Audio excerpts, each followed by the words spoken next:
এর আগের ভিডিওতেও বলছিলাম যে প্লেনের ভিতরে বসে ভিডিও করা সাহস লাগে, শুধু সাহস না মহা সাহস লাগে।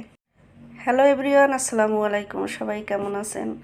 তো আমি যেই সিটে বসছিলাম আমার সামনে পাখা ছিল। আর আগের ভিডিওতেও বলছি যে প্লেনটা তখন অনেকটা খালি ছিল।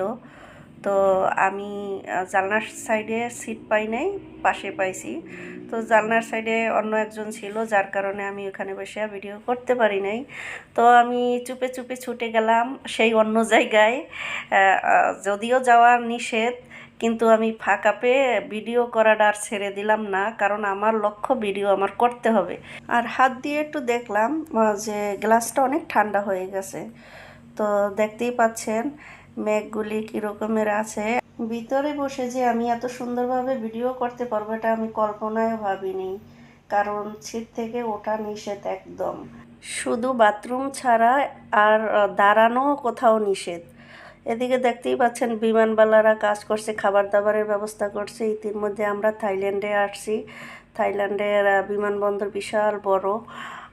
তো আমি আর বেশিক্ষণ ওখানে বসে করতে পারি নাই। একজন বিমানবালা আসছে, সে খুব অনুরোধ করছিল আমাকে আমার জায়গায় আসতে। তো তখন আমি তাকেও বলছিলাম যে আমি একটু ভিডিও করি। তো বলছে না ম্যাম, সরি, সে একদম থাকতে দেয় নাই। বলছে আমার সিটে আমাকে বসতে বলছে। তো আমি তখন আবার সিটে আসলাম।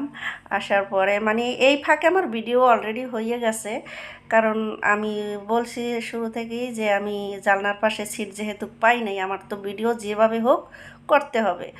তো ইতিমধ্যে থাইল্যান্ডে আমরা এসে গেছি।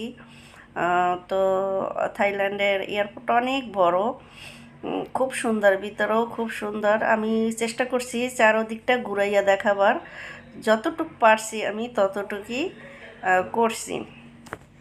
কারণ ওই যে বললাম না শুরু থেকে যে ভিডিও করাটাও একটা কলিজা লাগে, করতে সাহস লাগে, সবাই পারে না।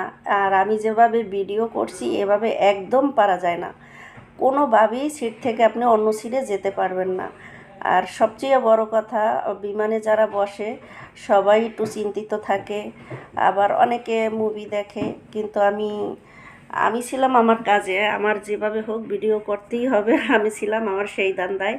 তো আমি আমার মনের আশাটা পূরণ করছি, আমি যেভাবে হোক আমি ভিডিওগুলি করছি।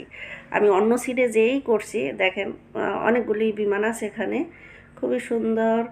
তো এখান থেকে একটু আমি খুব দ্রুত টেনে টেনে দিয়েছি, কারণ এখান থেকে আবার যখন আমরা উপরে উঠেছি তখনকার ভিডিও এটা, মানে নিচে কিভাবে দেখা যাচ্ছে সেই দৃশ্যগুলি তুলে ধরলাম।